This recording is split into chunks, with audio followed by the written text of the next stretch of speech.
Assalamualaikum, my name is Abdul Momin and I am a registered dietitian nutritionist and a public health professional.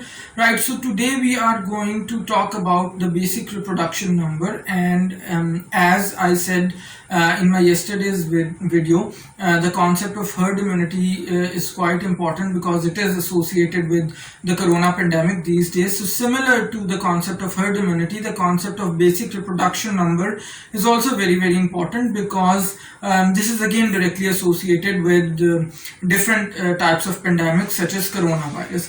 So what is basic reproduction number? It is also denoted by R naught. It is actually the number of new infections estimated to stem from a single case. So say for example, if we say that the basic reproduction number or R naught for a disease is 2, then it means that on an average, if one person has that disease, then that one person is going to transmit that disease to 2 other persons.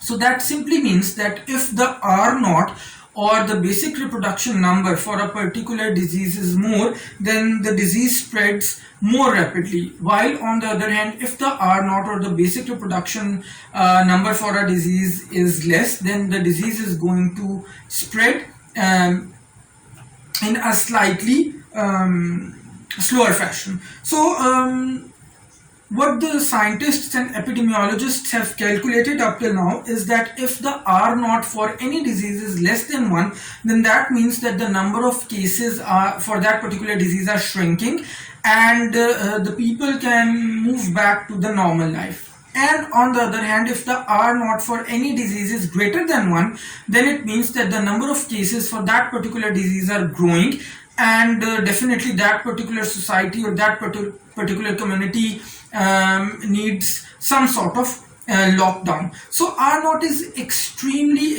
important for any disease because it helps model the possible trajectory of any outbreak or any pandemic, just like the coronavirus these days. So for the sake of understanding, say for example we have a seasonal flu whose R naught has been calculated to be as 1.3.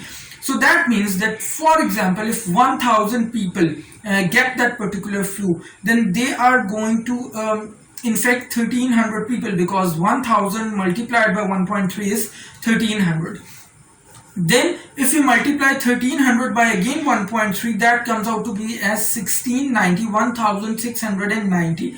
And then again if we multiply 1690 by 1.3, then it becomes 2197, that is 2197. So in this way the cycle goes on and on. So what this means is that the more the basic reproduction number of a disease, the more rapidly it is going to spread in a particular population. Now calculating a basic reproduction number for any disease is really difficult, and it actually depends on various factors. So rather than actually giving a single specific number for any disease, epidemiologists generally give a range of numbers to represent the R naught for any disease. So when we talk about the coronavirus, initially its R naught was calculated to be as 2 to 2.5, but the recent reports have been suggesting that the R naught for coronavirus may be as high as 5 to 6.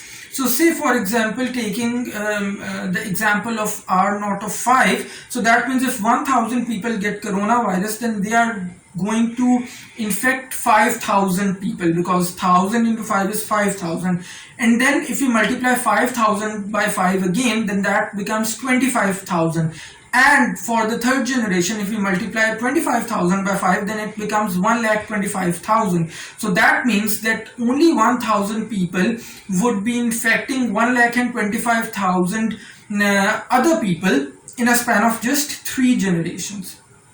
So that is the whole concept of basic reproduction number. I do hope that you have learned something new by watching today's video. Do like, comment and share my video. If you are watching my video for the very first time, do consider subscribing to my channel and hit the bell icon so that you do not miss any of my future videos. Until next time, it's bye bye from my side.